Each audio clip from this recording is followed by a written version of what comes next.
Hey guys, how you doing? I'm Matt Gear and this is Matt Gear TV.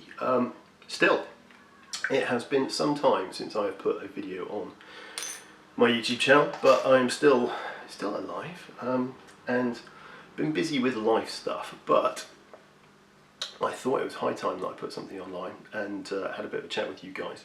I hope you're all well.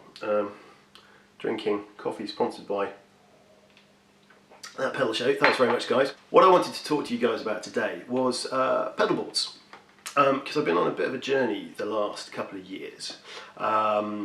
Joined a covers band, a bunch of great guys, having some fun, playing some tunes, which is really cool. I'm going to talk about covers bands and stuff like that on some other videos that I've got coming up soon. I realised that I had quite a few pedals and I needed to get a bit of order to it, really. Over the last couple of years since I spoke to you guys last, I have accumulated quite a lot more clobber. I was running a Mess Boogie amp, which you might remember from some of my earlier videos. I've still got that, but I actually come across online a couple of Bad Cat amps, which I'd always wanted. I always hankered after a Bad Cat one because it's a cool name and they look awesome, and the front lights up, which is brilliant. But I found two. In the space of about 6 months or so, and there's not many of them in the UK, obviously where I'm based. They're both great prices. I played both of them and they sound amazing. So I've got a rig basically now running both of those. And one of the reasons for looking at a pedal board was a way to facilitate playing both of them at the same time. I had an AB splitter, so I was able to run a signal out to both of those, because obviously normally everything's mono, you run a single channel. But as soon as you start buying pedals like, I don't know, Strymon Big Sky, which I've got, so reverb pedal, you've got stereo outputs. So same with H9 or something like that. Any of those big pedals, any of the Eventide or the Strymon pedals, you've got a stereo output. And if you've got stereo reverb, stereo delay, you want to be able to make use of that, because otherwise it's just all coming out of a single channel and you do lose some of that depth. So I started looking around and I spent quite a while researching the various options, because there's a lot of different pedal board manufacturers out there, and of course when we're talking about pedal board, traditionally you think about the bit of wood or metal or whatever it is that you're sticking your pedals to, and that is true to a certain extent, but there's a few more things that you've got to think about.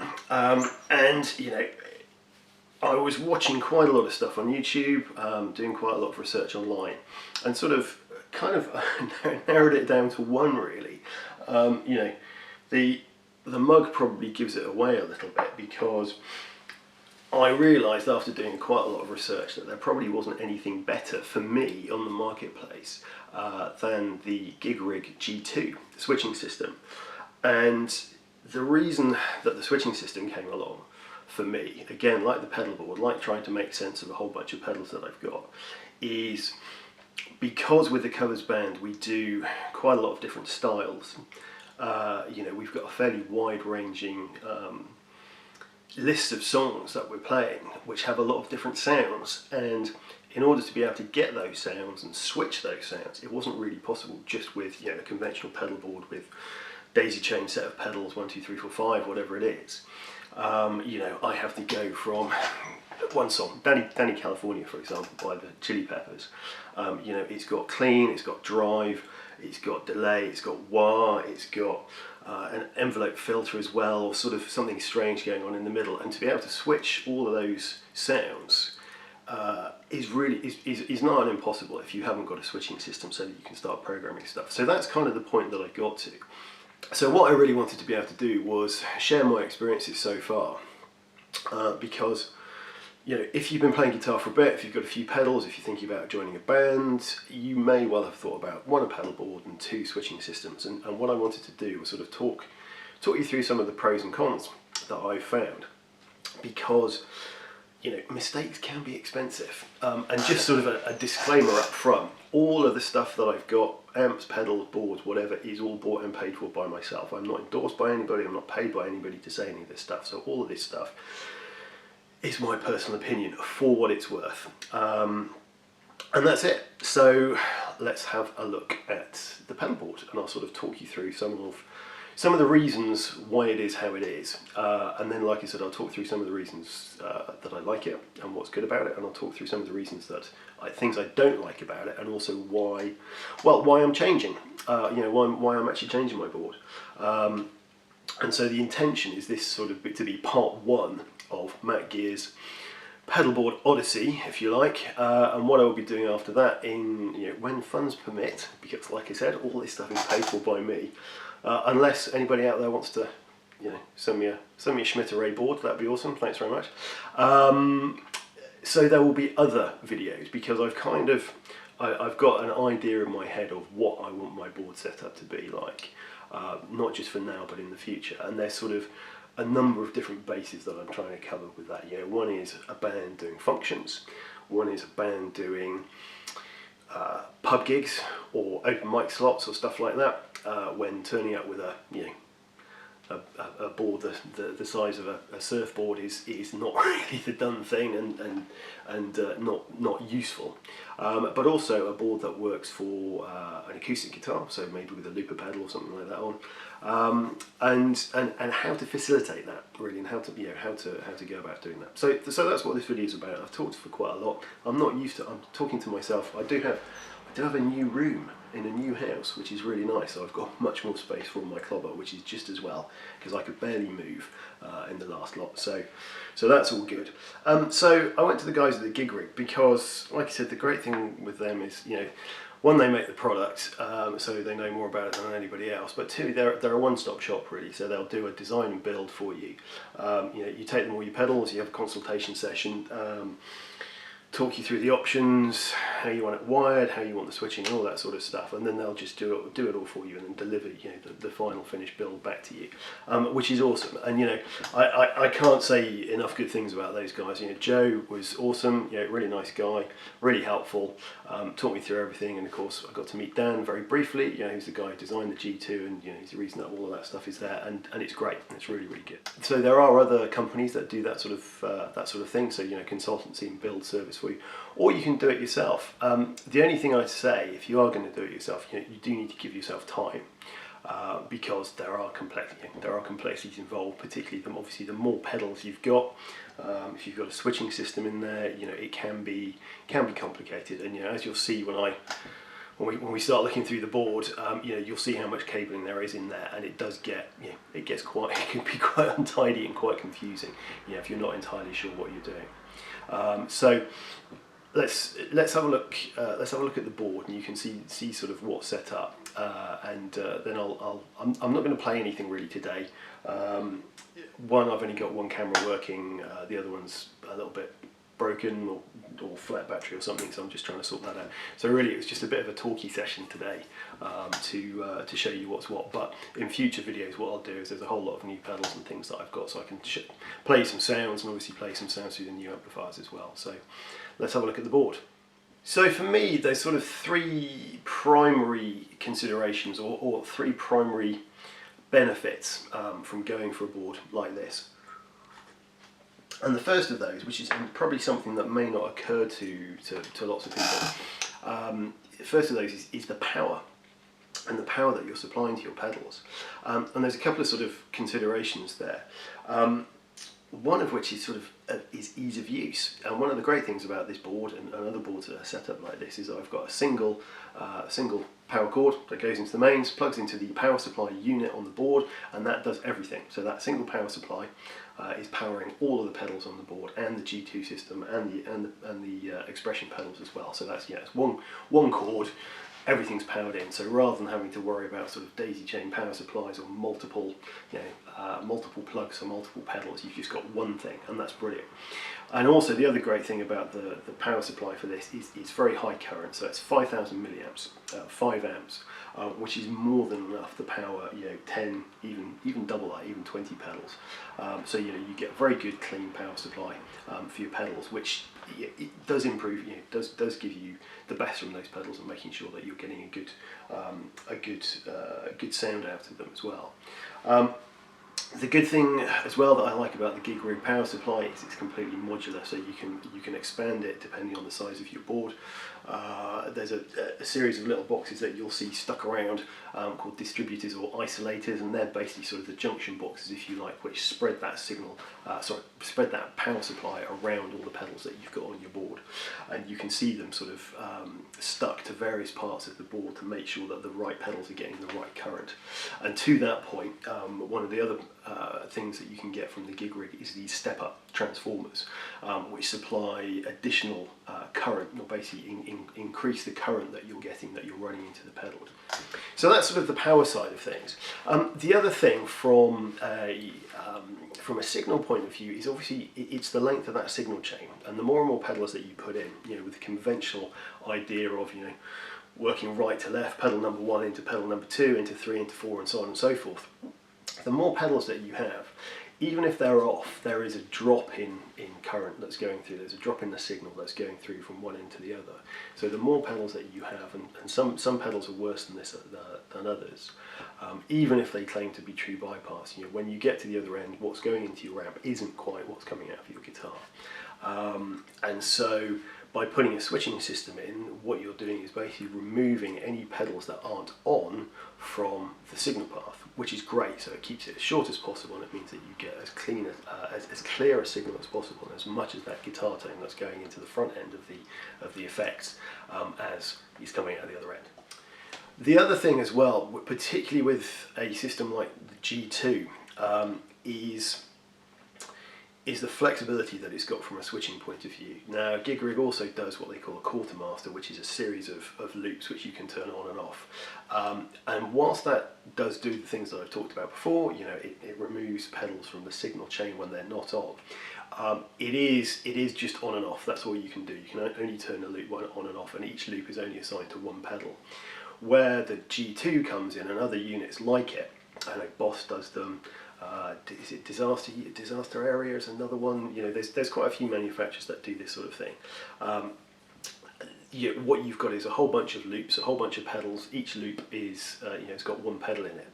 But then what you can do on the front is the foot switches to control what looks like the loops. They're numbered as well, but you can assign whatever pedals you want to that particular preset. Basically, it's not a loop; it's a preset. So on pedal number 1, you can have your clean sound, as I've got, which is just a compressor. On number 2, I've got overdrive 1, and that is an EP boost, and that is the clon, and so on and so forth. So what you can do, and I think as Dan put it in one of the videos that he was talking about the G2, it's a problem solver, and what it does is it enables you to switch from, say, a clean phased delayed sound to an overdriven flanged reverb sound or whatever with one foot switch action, rather than having to turn off and on multiple pedals, which is obviously not achievable. So that's one of the great things about it. Another good thing with the G2 is you can run more than one amp. So it's got stereo outputs. So if you've got stereo pedals like the Big Sky, like an H9, that is taken into account inside the G2. And as I've got it, I'm actually running both of the Bad Cats at the same time into separate cabs. So I've got stereo output, so you can make use of those stereo effects like reverb and delay, which is great, and you get great sound. So that's how the switching system works. That's a brief look at the pedals that I've got. I've got a series of overdrive pedals ranging from a boost, so the EP boost, through to the clon. I've got a J-Rocket Dude, which I don't really use at the moment. That's coming off, and I've also got the Keeley D&M drive, which is great, which has also got switchable sides on it. So I'm using that as sort of a solo. And then I'm using the H9s for delays and modulation effects, like envelope filter, and also with an expression pedal as a wah, although the sound for me at the moment is not all that great, so I'm probably going to look at getting a separate wah. So that's where I am at the moment. So what's the problem? Well, the problem is the board is huge, and admittedly, when I took it to the guys to get it built, they said, well, it's going to be pretty big, and I heard pretty big and went, that's all right, I'm fine, I'm all right with pretty big. And when it came out, it was massive, and whilst that in itself isn't necessarily a bad thing, of course, when you're watching videos of guys like the guys from Radiohead having pedal boards built, and it's 6 foot long or whatever, you go, oh, that's cool, I'd like one of those. Thing is, those dudes pay other dudes to carry their stuff around for them. They probably don't do it themselves. Unfortunately for me, I can't do that, so I've got to carry it around myself. Now, whilst picking it up is not the end of the world, I mean, admittedly, it weighs nearly 40 kilos. I don't know what that is in pounds, but probably 100 pounds plus. It's heavy. It's heavy. Now that's not too bad, but I've got kind of a spiral staircase in my house. Getting it down that is not fun in the slightest. Getting it back up again is even worse. And taking it to rehearsals, getting it down the stairs into the car, out the car into the rehearsal room, packing it up, getting it back in the car, back in the house, back up the stairs, and then unpacking it is a massive pain, and it's something I could really do without, to be honest with you. So what I've been doing is trying to figure out how I can move forward from here in terms of getting a smaller board, but that's still got the same punch. It's still got the G2 on it. And still got the pedals that I want to get the sounds that I want and the variety of sounds that I need for the band, but in a more manageable package. So if there was one lesson, piece of advice, whatever, that I would give to you guys, if you're in a similar boat to me, if you've got quite a few pedals, maybe sort of 8 to 10 pedals, and I think I've actually got 12 to 14 pedals on my board, is do think about the practicalities of it. Because yeah, it's awesome having a massive board, but I remember that the guys told me there's something like, I don't know, 70 foot of cabling in this, because there's, which is just crazy, and 100 plugs and blah blah blah blah blah. And the board itself, by Custom Pedal Boards, English company, it's awesome, it's great. But I mean, the board itself weighs 15 kilos, which is not an inconsiderable weight. And when you've got something that is longer than a guitar case, Fender cases I've got longer than a guitar case, wider and deeper, it becomes really difficult to carry around, particularly if you're one guy, lugging stuff about. If you've got a couple of amps and stuff that you need to get in the car as well, and cabinets, it's a struggle.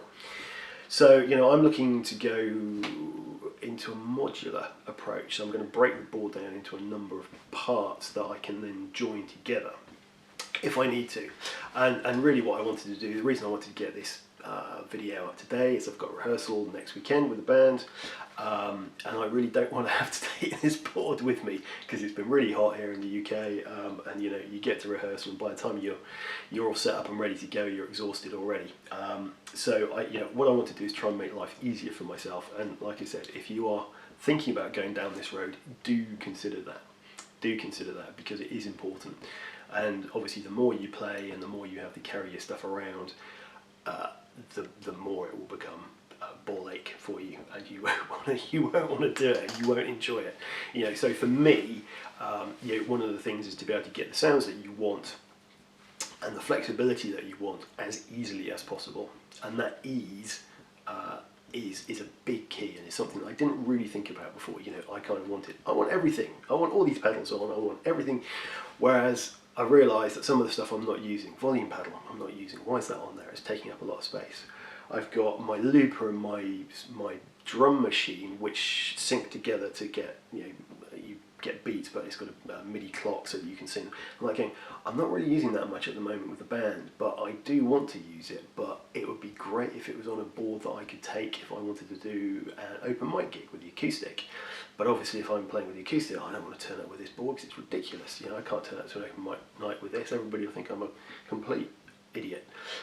So having a smaller board with loopers on would be brilliant, and so that's sort of the point I want to get to.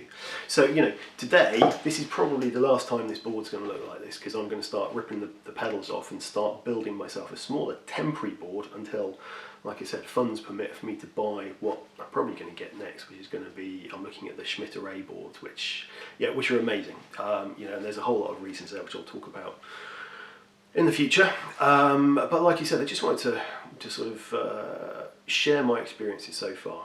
Yes, the board is amazing. Yes, it sounds great, but make life easy for yourself. Try and, for me, playing guitar, doing anything really, is about removing obstacles that reduce your enjoyment of that. And whilst I love my band, I love the guys in it, they're great, we play some fun music, we have a really good time, I do slightly dread rehearsals, because, you know, packing up 2 amps, cabinet, 2 to 3 guitars is enough of a chore without having to carry this thing around. And I nearly fell down the stairs with it last weekend, and I thought if that lands on top of me, I'm not going to be particularly pleased about that. So, you know, make life easy for yourself. That was it, really. So I hope that's been interesting and useful. Like I said, I wasn't intending to play any sounds this week, but probably what I'll do in the next couple of weeks when I've got the other board together, I'll sort of show you what that looks like. You know, I've got a few right there. I've got this bit of kit, which is an add-on for one of the H9s, so it gives you a little bit more functionality from a switching point of view. So you don't need MIDI to change the settings, well, the presets rather, on the H9. Obviously, that's one of the things I didn't mention before. The G2 does MIDI as well, so you know you can use it to control any pedal that's got got presets via MIDI. So that's another cool thing about it. But yeah, so that's kind of it. That's what the board is now. It is awesome. The guys at Gigrig were great, but think about how you're going to carry the damn thing around, and then decide whether that's feasible for you or not. And if not, then there are other alternatives, and there are ways and means around that. And like I said, I'm going to be talking about some of those in my upcoming videos. So, thank you for watching. It has been a while, like I said, but there will be more of these coming soon. And also I'm going to start doing a few demos of the new amps that I've got, some of the new pedals that I've got, so you can hear some sounds. You've got a few guitars as well. And also going to start recording some lessons too. So if there's anything in particular that you would like to learn, there's a whole load of stuff that I'm sort of thinking of that I've not put up yet. You know, stuff on cage, stuff on pentatonics, yeah, a whole bunch of stuff. And just some more of these as well, me just talking, and hopefully it's interesting. If not, well, that's fine. If it is, then thank you for watching. If you've really enjoyed this, you can subscribe. If you've got any questions, thoughts, comments, whatever, particularly thoughts about lessons, anything that you would like to see me do, then put a comment below, and I will do my best to accommodate those requests. So, until next time, you guys take it easy. I've been Matt Gear, this has been Matt Gear TV, and hopefully I will see and speak to you guys again very soon. Take care, bye now.